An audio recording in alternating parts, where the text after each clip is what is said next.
Hey everybody, welcome to Impossible Coin. This is normally the part where I would check in with Rocky Hardy and Tegan Somerset on how many ostriches they have left, who their local warlords are, various bits of the pandemic routines that we've been running for the last several months. I think that we'll either try and button it up more or come up with whole new pandemic routines, because it seems like, as is annual tradition, we've got Dave Lang today. Hello, everyone. Howdy, sir. How's your pandemic going? Going okay. Work is good. I think in the grand scheme of things, I'd be a fool to complain, given that I'm healthy and I'm happy and I've still got work and everything's fine there. So aside from that, the regular kind of rigmarole you hear from everybody, geez, I wish I could just go do something or whatever. But right. overall, doing fine. Okay. There's so many different pieces of how the pandemic is affecting lives that I think apply to everybody, but there's a few of these things that specifically I'm curious about how they've impacted you. For me, when people say hey, there's no E3, it just means that there's 6 nights where I'm not watching E3 on my couch. But for a lot of people, E3 represents a vital place to reinforce relationships, do business. So how's that, man? Yeah, so it was interesting. When all this started, I was pretty worried about all that because there's not many developers in our space specifically that travel as much as we do. And I guess for anyone that doesn't know who we are, work at Iron Galaxy, and we do a lot of core game development. We also do a lot of helping our partners make their games, right? And so it's actually more of that than the previous doing our own stuff. And so we count on a lot of our partners and external relationships and that stuff. And kind of our secret weapon has always been travel. We just go to more shows than anybody. We believe being front of mind with partners and potential partners is really important to getting business done. If you had a meeting with someone at GDC and she goes back to work and then she's like, okay, cool. A week later, an opportunity pops on her desk for a port, or, oh my gosh, this game is in deep trouble and needs some help. Oh, I just met with Iron Galaxy last week. They do this sort of thing, So I was really worried that taking that away from us would hurt us. But it's actually been kind of I hate saying things like this out loud because it's not everyone is as fortunate, but we're doing really, really well right now. The lack of travel is universal to everybody. And so as a more established developer than some of the other people in our space, we just get all the first phone calls now. Whereas maybe Activision or Bethesda or whomever would wait for the next show to have a meeting. If they need something, they just pick up the phone and call us. Your publisher maybe hasn't done too much of this work, and you ask Microsoft, Sony, or Nintendo for a recommendation. We're on everyone's short list, and so it's been really, really good for us. We've been super busy. I can't remember a time we've been more busy, frankly. So, well, it's good to hear that it's translated. I know that for you personally, when I, again, saying you can't go somewhere kind of sucks, but I think it would be is it fair to say that travel is something which is invested into your identity? Yeah. Travel is definitely core to my identity. Yeah. And it is that because, it's something I discovered later in life. I discovered how much I love travel, when I had to start traveling a lot for IG. And since then, I've been kind of trying to make up for lost time now that how much I love it. Right. And so it's brutal. Brutal is probably too strong a word, but it's every time I stop and think, I look back at oh, what was I doing a year ago on Instagram or whatever, and it's oh, fuck. It's aside from just going places and seeing new things, I have friends. I'm very fortunate enough where his job has granted me friends pretty much anywhere in the world. And I miss them. I miss being able to go see my friends and hop on a plane and go hang out with them, in their neck of the woods for a week or whatever. Right. And yeah, it's been weird. I've been on one trip since this thing started. One of my friends who lives in DC rented a huge house out in, oh gosh, what's it called? Deep Creek Lake, Maryland. And I didn't know what Deep Creek, Maryland was. I had to look at it on a map. And I swear to God, I never claimed geography as a strong suit. If you would have just pointed that place on the map, I would have been oh, that's Pennsylvania or that's West Virginia. Like I had no idea Maryland like went that far west. It was like right at the tip, where it's kind of nestled like right under West Virginia, or the side of West Virginia under Pennsylvania. Anyway, it's like kind of elevated region with this lake, and everyone that was going was quarantined for 2 weeks before, and then we all drove there. Like nobody could fly. If you weren't in driving distance, you weren't allowed to come, and so we knew it was safe. And we did that for a week, and it was freaking amazing. And I didn't really know how much I needed something like that until I did it.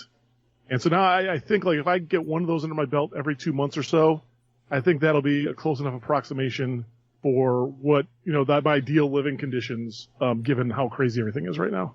Okay. Everyone's in driving distance if you're not afraid. Like, I mean, honestly. Yeah, like I think the, like me going to Cali would be tough because like I wouldn't want to, I think, everyone's got their own kind of like tolerance levels for this sort of thing. But personally, I would not want to stay in a hotel right now. I just wouldn't want to do it.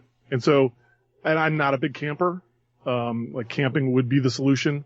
But like for me to get west, like if I was driving to like LA or San Francisco or Seattle, for me that's 24 hours. And given the Tesla, it's probably closer to like 30 or 32 with the charging stops, right? So I would definitely have to stop one night for sure. And I just don't want to camp. I just don't want it that bad yet. So, but almost everywhere else, like I think I could do, if it's 12 hours away, I could get there and be happy doing that. I think it's my current threshold. But as this drags out, maybe that threshold gets a little higher. Who knows? So I know the last couple of years you've done a 1 second each day video project.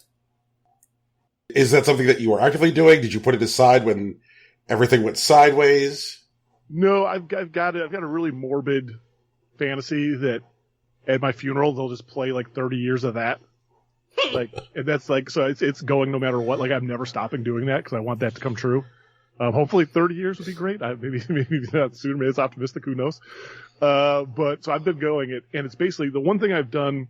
Everyone's kind of like trying to, I'm going to get in shape, or I'm going to do this, or I'm going to learn a new language or an instrument or whatever. I've decided to learn how to cook because one of the things I really miss with travel is just great different food. And so I've just slowly kind of one at a time been ticking off things I miss the most. And so my 1 second a day from the COVID stretch is going to be almost exclusively like food I've prepared. So, that however long this ends up being, it's currently like 6 months of almost just kids and like Philly cheesesteak sandwiches or whatever. It's wild. So what's your Philly cheesesteaks tech? It's pretty vanilla. I think the one thing I looked at a bunch of videos. And I guess, first of all, I'm not trying to make an authentic Philly cheesesteak, so I guess I just called it cheesesteak. But it's all like, it's 90% of that food is prep. It's getting the ribeye, it's getting it frozen so you can cut it up into small pieces, it's doing the chopping, and the cooking it is just super easy, right? Mm-hmm. And so it's actually a really good one to start with because it's not hard. It's really freaking good, so. I don't have no secrets on that one. I think the best thing that I haven't seen done anywhere in any YouTube video that I'm aware of, it's obviously a common cooking technique, but I haven't seen it applied to omelets before, is I do a 3-egg omelet in like I think a 10-inch pan, and I get it all just in there normal, and then when it gets about half cooked, I slide the pan up so it's half on, half off, and then the bottom part, the side closest to me cooks through. Then I put the ingredients in the top part. Then I flip it over and I slide it back. So I kind of cook them one at a time. That way the eggs don't get overdone. Like, cause otherwise, like, if you don't do it that way, whatever the bottom side of the omelet is, potentially gets overcooked if you're not, I'm not an omelet flipper. I don't think I just don't do that. So if you don't flip it, that's the only way to kind of avoid that. So that's kind of maybe an innovation I haven't seen out there yet. So that'd be the closest thing to food tech I've created, I think. Okay. I actually learned that from the cheesesteak because that's like for the cheesesteak, the recipe I was using. You kind of like cook the beef in the onions, and I put mushrooms in mine. You kind of cook it halfway through, and then you do that. You slide it to like a cool part of the pan or whatever griddle you're using. Right, and it just slow cooks there. And then while you're preparing the sandwiches one at a time, you slide that part onto the hot part. So I kind of adopted it from that onto the omelet. And the omelets are amazing. Like, they're so good doing them that way. Yeah, actually, I think that's a really good way to like avoid like varying textures in the omelet. So Yeah. I mean, if you get around this by flipping the omelet, but it never works out for me. And so this is easier and it's just, I think, faster. Yeah, it's definitely like a 5,000 hours type of thing, getting used to flipping on omelets. Yeah. That's it. I'm not, I've tried 3 times and it all ended horribly. So I'm like, I'm just going to do this instead. For sure. Desperation is a form of innovation, I guess. So I know a lot of times when people say that their cheesesteak isn't exactly a Philly cheesesteak, what they're saying is, I'm not putting Cheese Whiz in there. I'm not philosophically opposed to Cheese Whiz. It's just not as good as provolone, I don't think. And I also like a garlic aioli on the inside of my bun, which is something I actually got that from. There's a cheesesteak place here in Chicago called Philly's Best. And it is, I think, hands down my favorite sandwich. Forget cheesesteak, just my favorite sandwich in the city. And one of the options you can get there is garlic spread on the inside of your bread.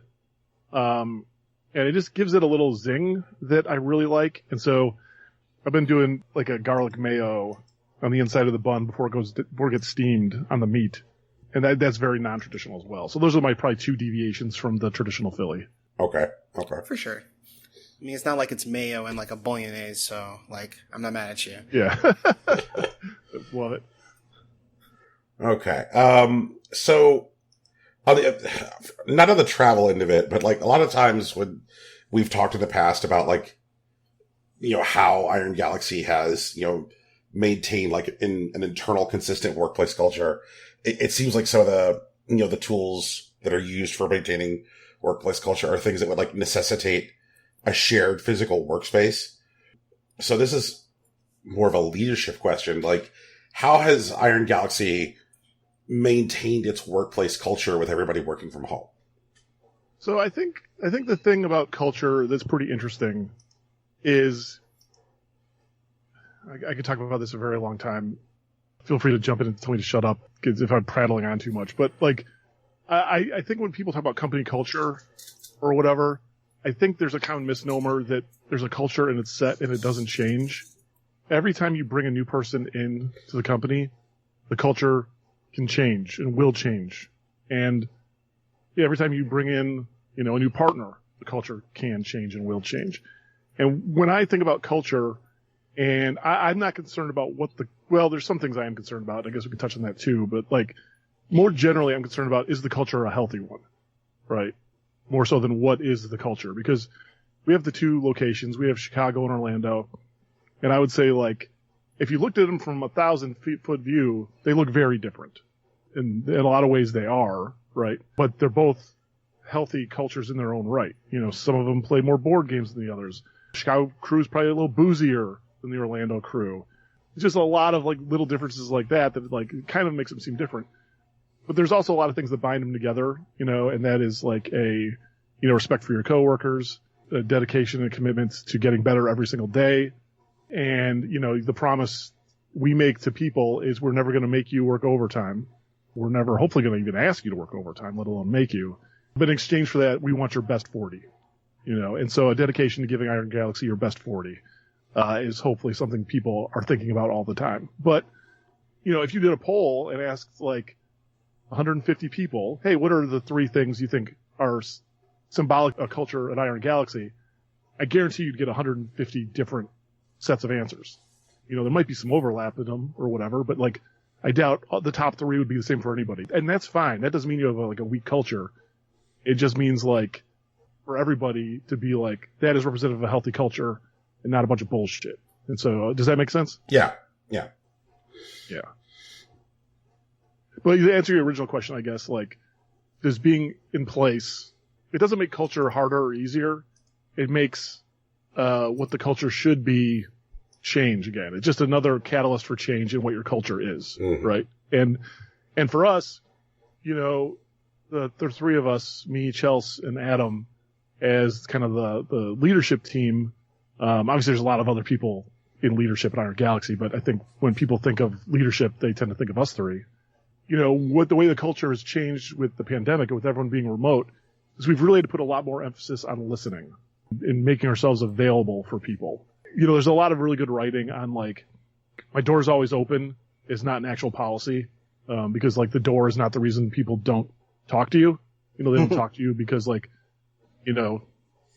they're scared of talking to you and they don't want to, they think their time's not worth, an hour of your time isn't worth talking to them about. And all these kind of other imagined problems that just saying like my door's always open doesn't solve.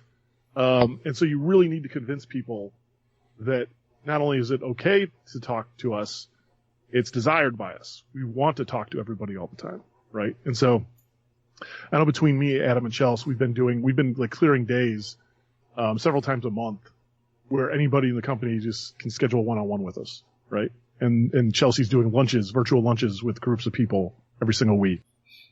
One thing I learned about companies a long, long time ago is unless they really, really trust the company and they really, really trust their bosses, they don't say what's actually bothering them because for whatever reason, like they're afraid of reprisal, they're afraid it's going to make someone else look bad, they're afraid it's going to cause problems for them down the road.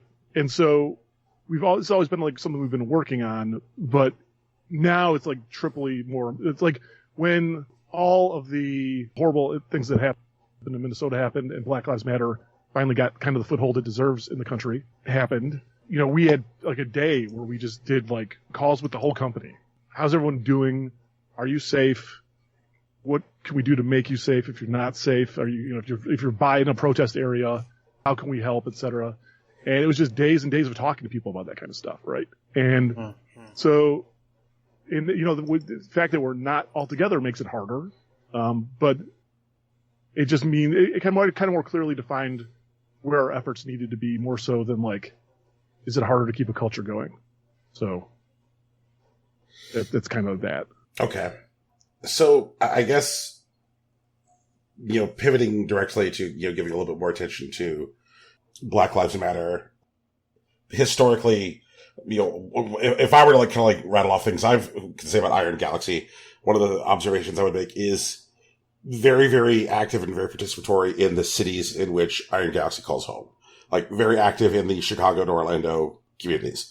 So how does Iron Galaxy respond as a company, in those communities when Black Lives Matter starts to get the attention it deserves? Are there places where Iron Galaxy is, spending resources more, or how did you respond at a city level as a company?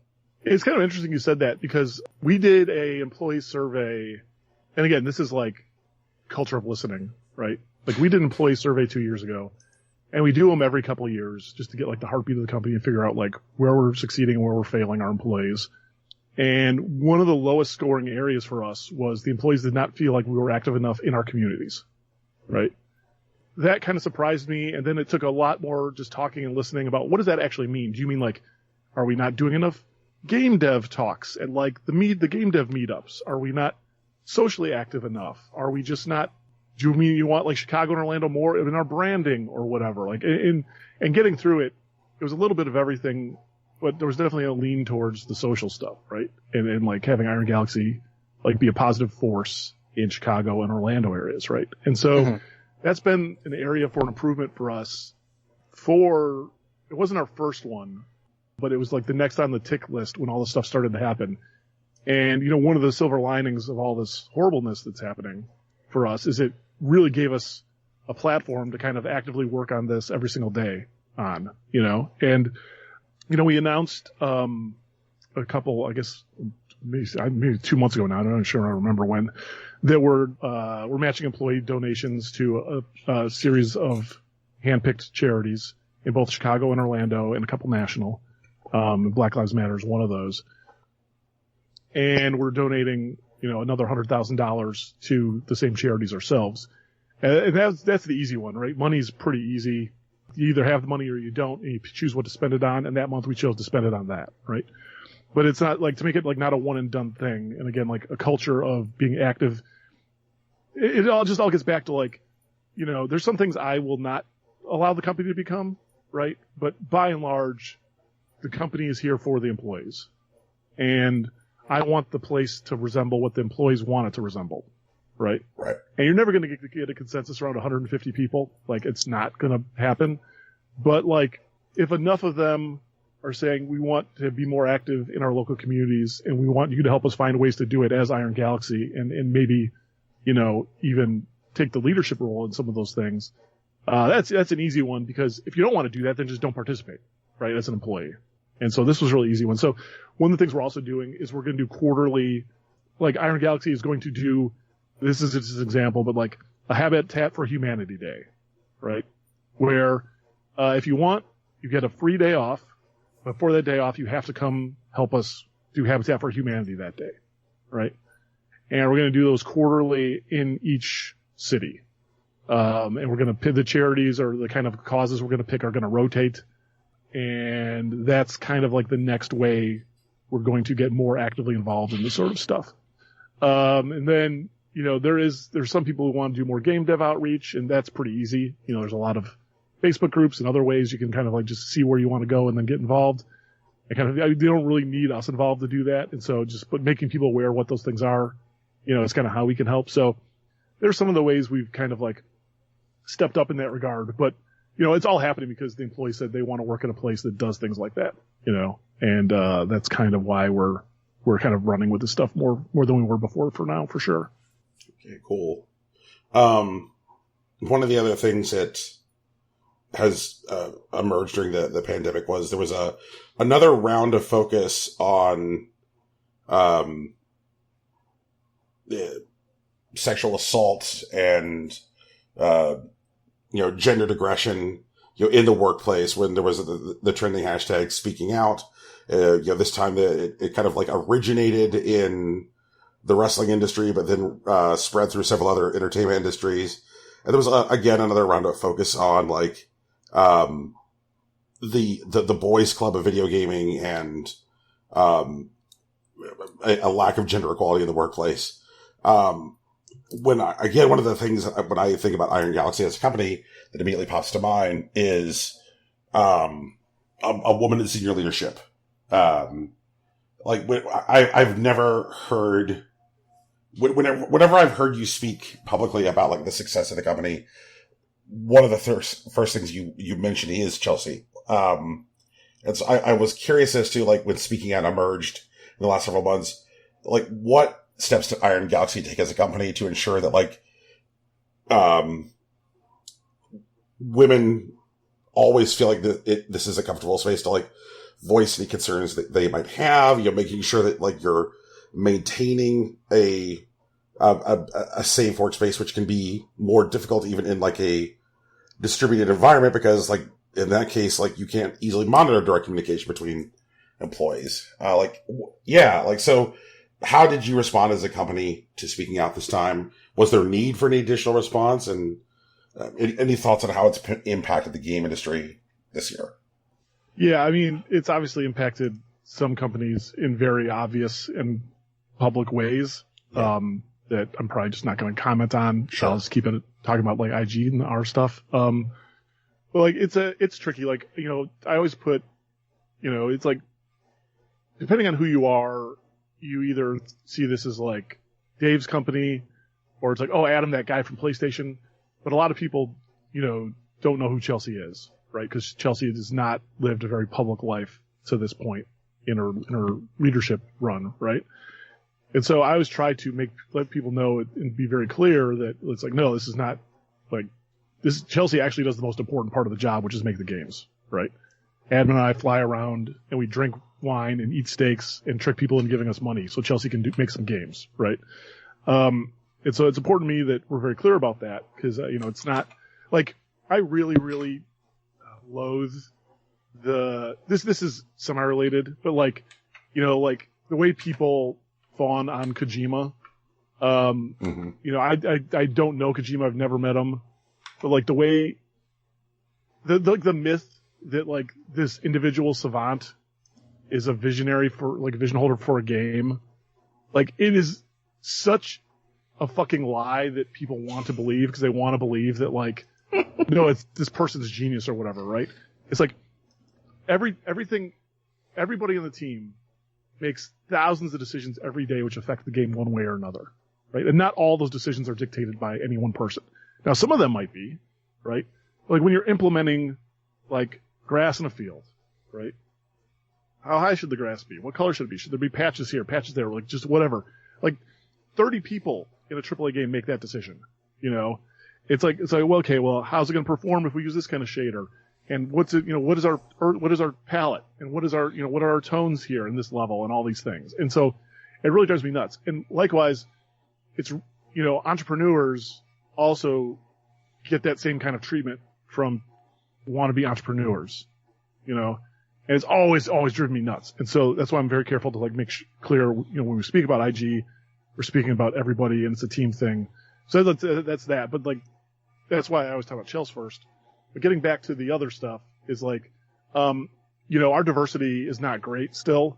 Part of that employee survey, we had them run stat. You know, I knew our diversity was bad, but I didn't think it would be bad for like a tech company, right?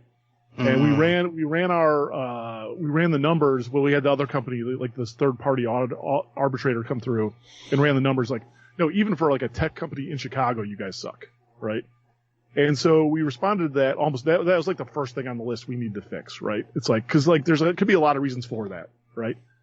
Like, and some of them are more palatable than others. Like, is the reason just like, hey, for whatever reason, women and people of color and marginalized groups, they're not finding our job openings, right? That's the best possible explanation.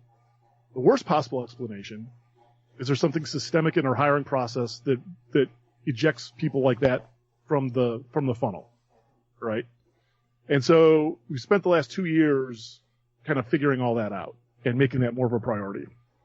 And we've had a lot of success over the last 6 months. I think we've hired, I don't know the exact numbers, but since the pandemic has started, we've hired 19 people, and a really healthy number of those are just not white dudes. And so, you know, we're making progress. It's slow and steady with all that stuff, but it's like, again, it's like, you know, it's about identifying problems through data and then coming with a plan to act on it. And that whole, I could speak more about that if I knew more about it, but that was really Chelsea's doing. Chelsea's the one who started the D&I committee. Chelsea's the one who has kind of been driving the changes to our hiring process to get this stuff done. And, you know, so we were kind of thinking about this stuff a lot already when the latest wave of sexual misconduct and abuse kind of swept through the industry, you know, a couple months ago. Yeah. You know, we already have like mandatory sexual harassment training that everyone has to take. Every manager has to take a different kind of sexual harassment training. And we make it very clear to everybody about what is and isn't permissible. Right. You know, again, with our culture of listening, it's a tricky thing though, right? Because like, if people aren't comfortable talking to you about like, oh geez, I think, I should get more days off than I get. Right. If people aren't comfortable coming to your office for that, you're sure shit not going to come in your office and be like, hey, the super senior staff member just said something really sexually explicit. It was gross to me. Right. Like, and so I just feel like this is some area we could do more in. But like threading the needle is difficult. And again, this is like one of those, again, it kind of like a culture thing, right? This is like, if we want to build a culture where everyone knows and self-enforces that this behavior isn't permissible, right? This is like something that has to start with every single employee. If you see something suspect that someone did to someone else, you step in and you stop it. And if you can't stop it, or even after that, and let people know what happened, right? And so building that culture of like what is permissible and what's not, and self-enforcement, I think, is like a good way to tackle that problem. But you never know if you're actually ticked the box. You never know if you've gotten there or not, right? All you can find out is maybe one day you find out you didn't, which would be terrible.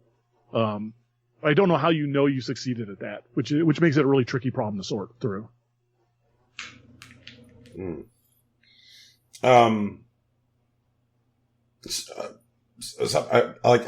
Something that you said was that 19 people have been hired since the start of the pandemic, which I kind of intersects with a couple of things. One is, are all these folks necessarily in the Chicago or Orlando area now? Are Are they waiting to relocate? Like, has your workforce become even more distributed since the beginning of the pandemic because you've been doing the hiring? Yeah, it has. Like right now, I believe this is true for almost everyone. There's always exceptions in these things, but what I believe to be true for the majority of people we've been hiring lately is they're just staying where they're at for now, with the understanding being that when this is over, you have to come to Chicago or Orlando, right? That's the way it's going to go.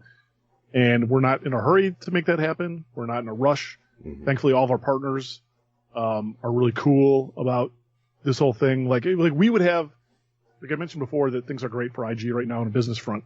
One of the ways that I didn't know, when this happened and I was initially like really worried about potential outcomes, one of them was like, what if one of our very important partners, they have too many security concerns to allow people to work from home or work remotely. And so they just terminate a contract with us rather than like allowing us to do that. Right. And they're like, okay, we'll just let our own employees do it, but we're not going to let partners do it.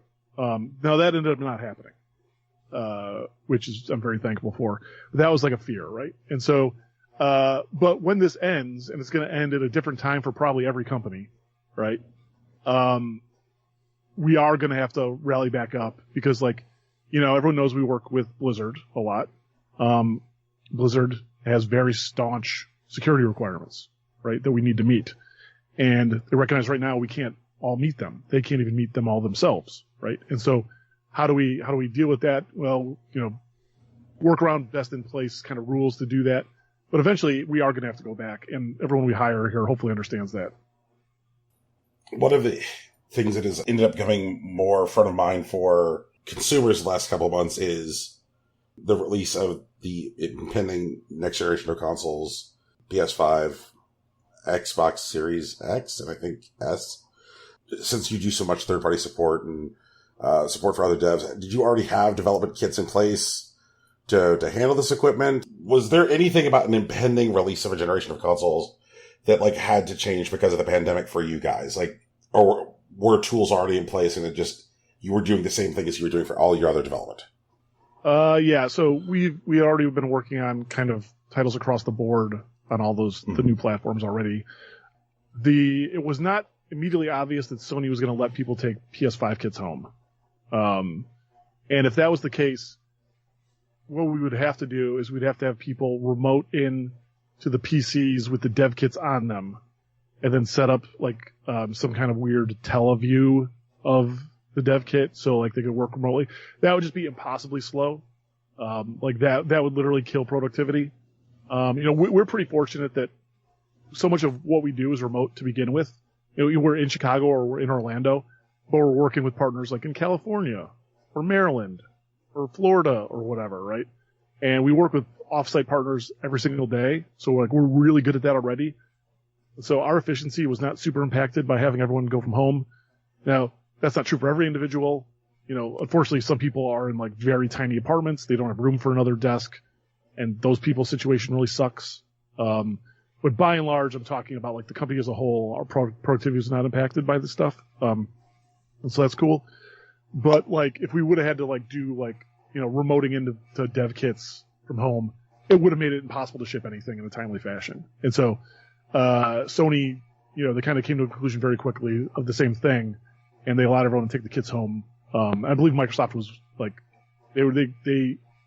I don't remember hearing them that being a problem with them at any point in time. I remember Sony was like, I don't know, for a bit. Then they're like, oh, okay, go ahead and do it. So, speaking of impending releases for the next generation of console, I think that you and I share a passion for Hitman.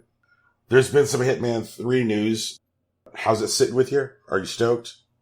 So I'm trying to steer clear of any if I'm excited about a game, I try to not know anything about it aside from the release date.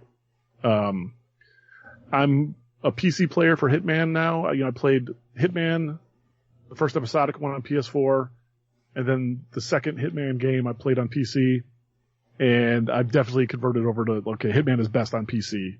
You can just do things with the mouse and key. It makes it easier to get out of some situations than you would otherwise, and it just looks better. So, I know it's on the Epic Store. I have no philosophical argument with that. So, I haven't seen or heard anything that is good or bad for me, but I'm actively like if someone starts like showing me Hitman 3 things, I like close my feed. I'm like I don't want to see that. Like I'm trying to avoid it. So yeah, I know it'll be great. I always like they've done 2 great ones in a row, and it's not an accident. Like they get what makes those games fantastic, and they know how to execute. And so, like I know it's going to be the best one yet. I'm just very confident. Like they're gonna kill it. So, at the risk of crossing a line, Dave, do you know if Hitman 3 is going to be in VR on PC?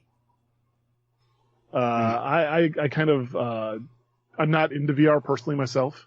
Right. And so that I do not know. That Hitman might be a cool game to play in VR, but I just get fatigued so quickly whenever I play a VR game. I just kind of gave up on it altogether. This was something I was curious about, and the wine clubs. When we started to settle into the pandemic, and I was like, oh, what does the pandemic represent for everybody? One of the things that occurred to me was Dave Lang's wine clubs. Like, and I'm like, how does sitting in your damn house for 6 months impact the X many cases of wine you've committed to? Is it suddenly not enough wine? Is it now way too much wine? Yeah, so it was weird. Like for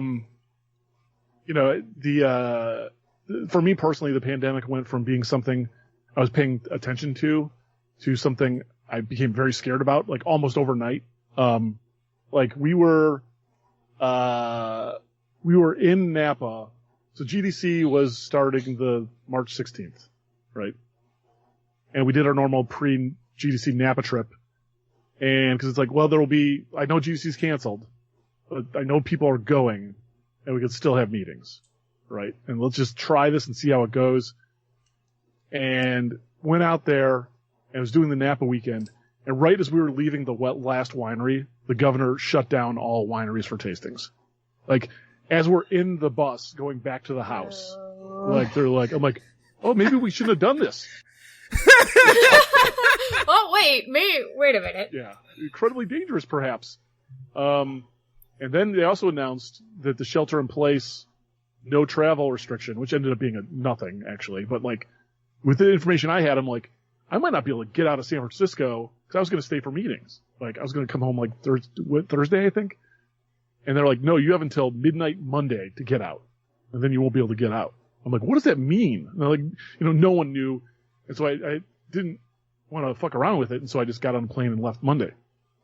And then we closed the studio the next day.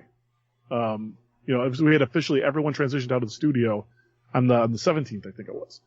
Or maybe, it was on the 16th, actually. Yeah, Chelsea got everyone out of the studio by the 16th. And so it went from like, kind of like, okay, this is, keep my eye on this. While I'm in Napa, the NBA season gets canceled. It's like, clearly I made a horrible error in judgment. But managed to dodge a bullet and not catch coronavirus as a result of it. And so since then I've been incredibly careful about it all. But, to the original question, it's funny, my first, I had in my basement is cut up into kind of like 3 sections. There's like my office, which I'm in now. There's kind of my wife's little work area. And then there's just storage for stuff. And I had like boxes and boxes of bottles of wine, just like crates of wine stacked up. And I'm like, I got to get this off of here. So my first coronavirus project was actually build a wine rack. And so I built a 256 bottle wine rack. And filled it up with all the stuff I had around. I built that number so I knew how many bottles I had. And then I haven't really bought a lot since then, and the clubs have kind of like been slow. And so it really lays bare how much wine you're actually drinking. When you have a wine rack that starts full and then 6 months later it's half full, it's like, maybe I'm drinking too much wine. So yeah, I'd say my consumption levels have definitely risen during this time, that's for sure. Because the way it was before is when I was travel, I would kind of like enjoy myself and go crazy. And when I'm home, not as much. Still have like some wine every now and again or whatever. But most nights I'm not drinking when I'm home. And that is not true currently. Not true at all. So yeah, the inventory has taken a bit of a hit. Okay.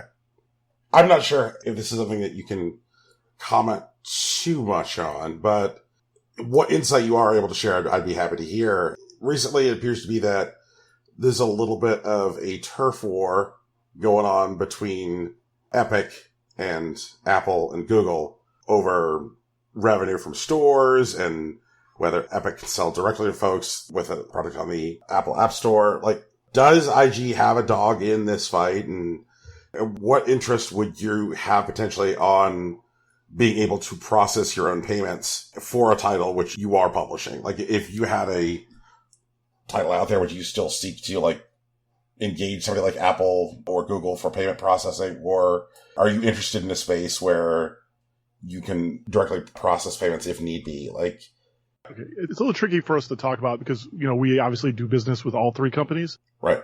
And it's probably not in my best interest to take like a dramatic stance on that in a public manner. But what I am comfortable saying is like, Epic made it very clear when they launched their store why they did the split they did, right? And the math behind it and the CDN costs and all this, since then, I think there's been a lot of just kind of grousing about like, well, everyone else is still doing 30. Like, why would we, And so like Epic did it for competitive reasons so they could get more games on their platform, right? And they could, they had the math to back it up. If that were the only issue, right, it's like, listen, if you have something, you can charge whatever you want for it. If people either buy it or they don't buy it, right? Like if someone comes to me and says, hey, I want to buy your company, and I say, okay, I need $3 trillion to buy the company, I can do that. Now, no one will buy it at that, but it's my right to do that, right? If it was just the pricing thing, but the fact that all those other kind of things are involved make it really murky. And if I was, a dev actively working on a UE4 iOS game, I would be terrified about what this fight means for me. It'd be very, very scary. Like, does it mean I'm going to have to keep, like, every time there's an iOS update, Epic's not going to be able to do an update anymore? I'm going to have to do that myself? So what does that actually mean? So that's the part of this I'm most interested in seeing how it shakes out, because, like, the casualties of those two slugging it out and having the fight they're having will be felt by, not billion and trillion dollar companies. It will be felt by companies like mine who are not that well off. And, every little bit of difficulty, is just unwanted, right? And so those are the companies I feel for, companies working on games like that right now.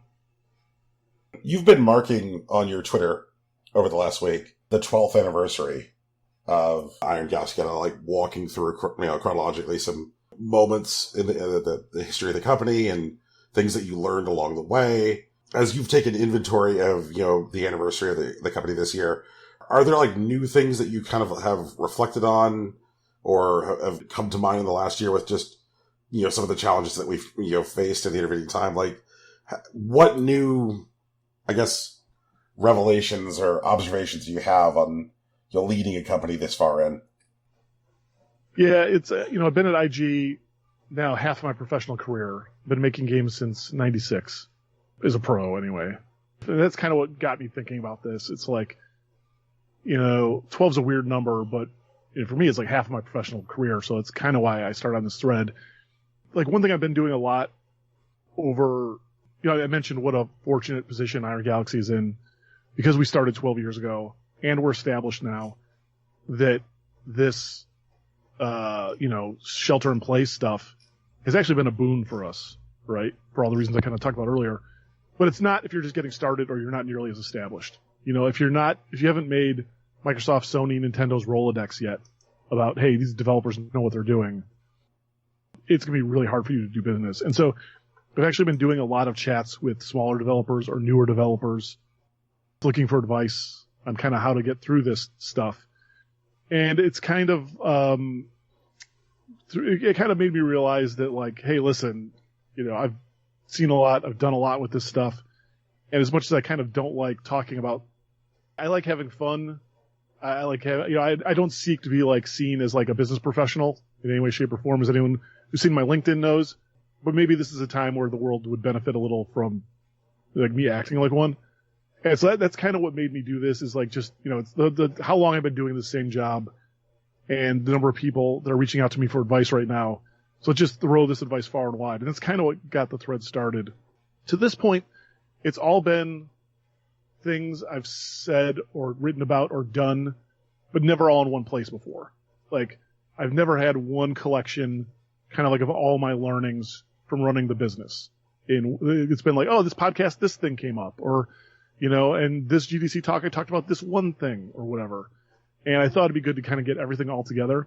And so there's nothing revelatory thus far.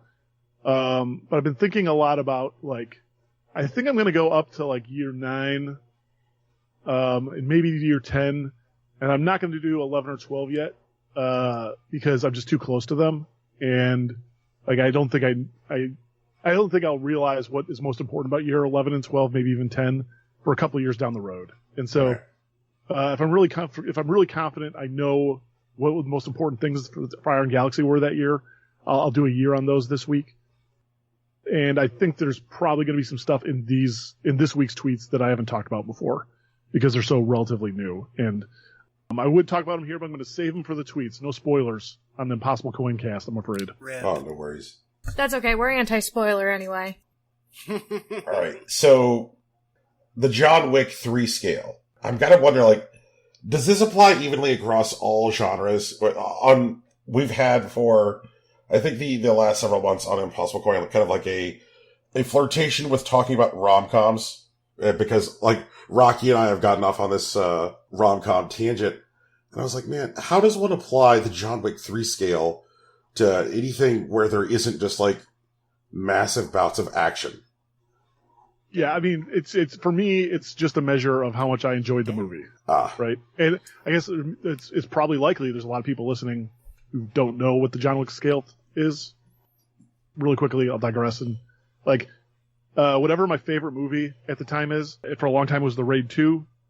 And it was The Raid, then The Raid 2, and now it's evolved to the John Wick 3 scale. That, it's a 5-point scale, and John Wick 3 is the only 5 out of 5. Everyone else is fighting for a 4, right? Like, that's the best you can possibly hope for on the John Wick 3 scale. And if I think something is amazing and I can't imagine someone wouldn't enjoy it, that gets a 4.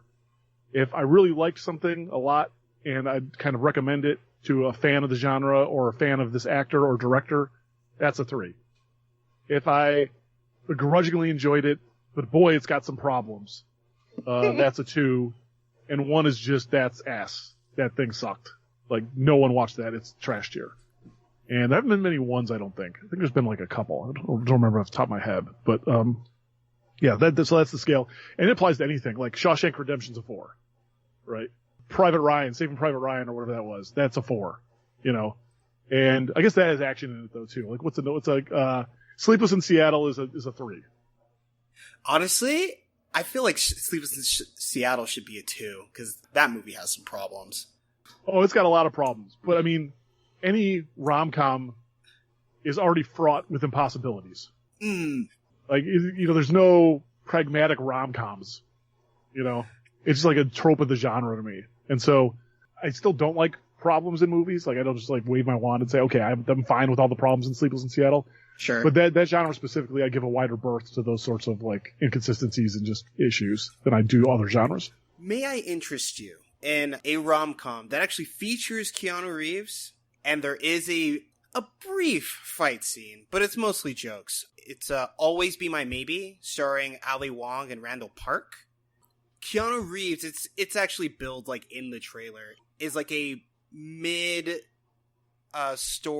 like, romantic rival to Randall Park. It is mostly just like Keanu Reeves making Randall Park feel inadequate, but also just being batshit insane. I think you should give it a shot. Is it on Netflix or Amazon, or what's it on? It is on Netflix. All right, I'll check it. I'll add it to my list. For sure. Yeah, I've been watching for my own personal, like, kind of like Netflix binging. I've finished. I'm almost done with Last Chance U, the latest season of that, and it's I've reached the conclusion that every season is exactly the same. Like, the kids' names change, where they come from changes. Right. Who the teams play changes, the scores change, but every season is exactly the same. So I think, like, even if there were 5 more seasons, I'd be done after this one. I'm like, okay, I'm good. I started the Expanse on Prime, and I got about halfway through that. I'm kind of like, to me, that's like it's like, I'll reserve judgment till it's all done. Right now, it's trying to get to 3. There's a lot of stuff I really like about it. I like some of the universe and some of the setting stuff.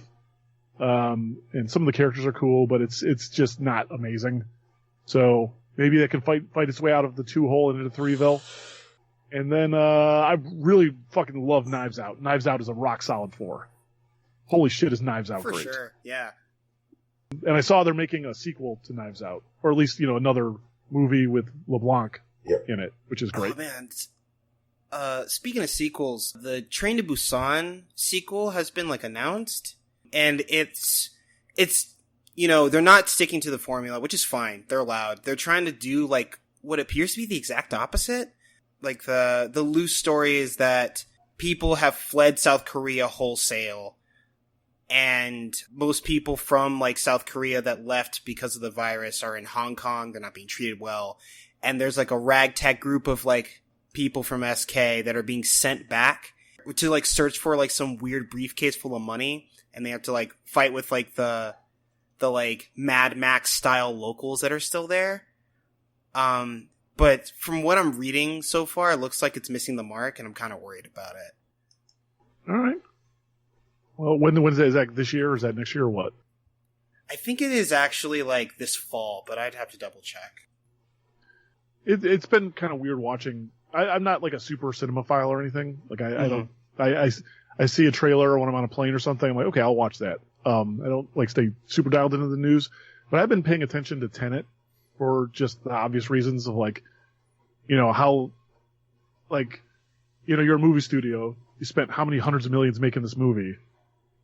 You want to get it out there. No one wants to go sit in the theater right now, so what do you do about that?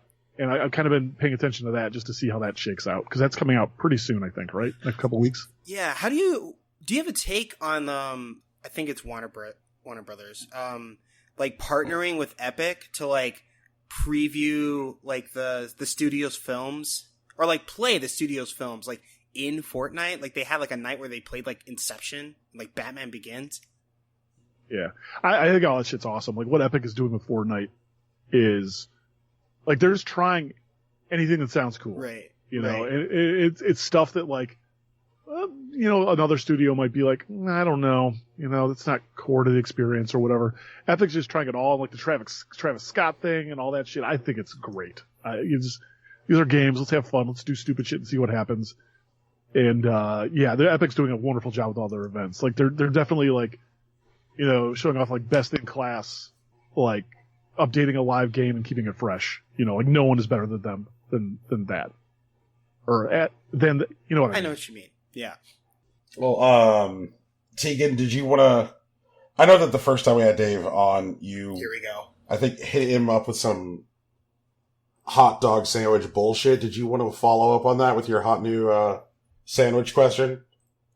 There is definitely a new what is it called? What's the word? Theory? A definitive sandwich chart now. Yeah. Yeah, in one of our happy hours, we did company happy hours, and now they're very sparsely attended, but at the beginning they were, everyone was there on Zoom, and we did have one of them, is this a sandwich, discussions at length, and what we basically determined is that everything could be a sandwich, which makes actually nothing a sandwich. Oh my goodness. Ooh, nothing is a sandwich. Oh my god. Oh god. Right. I love it. So a sandwich is really strict. It's gotten more strict since we last spoke because of that. Because if you can make an argument that a pizza is a sandwich, right? Which you can, then sandwich literally doesn't mean anything. And so, no, a sandwich is 2 pieces of bread, some kind of protein in there, maybe some veggies, maybe some sauce. That's a sandwich. Nothing else is a sandwich. Get wrecked. Sweet stuff is also in the sandwich. Because you can do, marshmallow fluff. And, yeah. Yeah. I'll allow it. It's intro to sandwich. It's junior sandwich. So where were you going to go with this, though, before I... Oh, no, that was it. I just wanted to know your opinions on the new sandwich chart. Yeah. Yeah, they're trying to make that word not mean anything, and I'm not having it, essentially. I will not abide by it. Oh, that reminds me. there was a chart that we talked about recently that discusses like the way that your starch is arranged around like the protein, etc., like defines its category. And so like a sandwich would specifically be a protein that has, or whatever it is, your filling that has its starch on the top and the bottom explicitly. And one of the things that recently came up was that Subway doesn't actually sell sandwiches at all. They sell tacos. No. Oh yeah, yep. Because, they do. They're 100% tacos. A taco is defined by having starch on 3 planes, right? Like if you're considering a cube. And since like the Subway like bread is like cut on one side and it's not actually severed on the other, it covers like 3 sides of those planes, top, side, and bottom. So like Subway sells tacos apparently. Yeah, that's nonsense. Thank you. Like it's not. They're not tortillas. They're bread. What is quote unquote the shell of the taco matters, right? That's fair. I'll accept that. Like an omelet is a taco then. An omelet does not have a starch on the outside. It could. I mean, if you use only egg whites, are egg whites considered a starch? I'm not sure, to be honest with you, but you could panko like from it. A solid sheet of starch. Whatever. It illustrates how stupid that is. The fact that like we're having this discussion means it's stupid. It's like QED. Oh man, that's good. So Spicy how has you resumed podcasting? The podcast has been the biggest thing hurt by the pandemic, to be honest with you. Really? Yeah, so we started up again in January, Jan 1st, and we got a Patreon going, and that was essential because like I was able to hire a editor and pay for hosting fees, and basically it's like, you know, if Daryl and I or whomever I record with, you know, if that takes an hour, as everyone on this call knows, you've probably got another like 2 to 3 hours of work before that thing's ready to go, right? And that's something I didn't realize when I started the podcast. I thought it like, okay, it's an hour and then you just publish it. It's like, no, that's maybe like 3 hours. And if something goes wrong in the recording, maybe 5 or 6, right? Right. And that's 5 or 6 hours I don't have. And so kind of the thing Daryl and I talked about a lot with GFB was like, okay, if we can get this to an hour again, because, you know, one thing we were always kind of, so surprise isn't the right word, I guess, like touched by is like, you know, whenever I'd be at PAX or something, inevitably someone would come to me and say, hey, I love the podcast. I actually recently found it and I've gone through them all in a couple of weeks. And, you know, somebody would just say something nice randomly about the podcast, right? It's like, well, gosh, people actually like this thing and they do it. And if we can make it manageable in terms of like time commitment, like we should do it again. And so we did the Patreon and that was great. And, but if you ever listen to GFB radio, you know, it's kind of like the Seinfeld of podcast. It's not about anything. Right. It's just about like one week it's Daryl talking about board games. Another week it's talking about me not getting laid in my Prius. You know, like the week after that it's like, oh, I was in Paris. Let me tell everyone about Paris. Right. And when you take all the shenanigans out of my life, I have nothing I can actually talk about because I can't talk about work stuff typically. Mm-hmm. Right. Yeah, I don't really want to talk about my family stuff on here, you know. And so it's just really slim pickings, which has made me do a bunch of so I started a new series on the show where like I call up dev friends of mine and just talk about how they got started in the industry, right? And I've done a bunch of those and people really, really like those.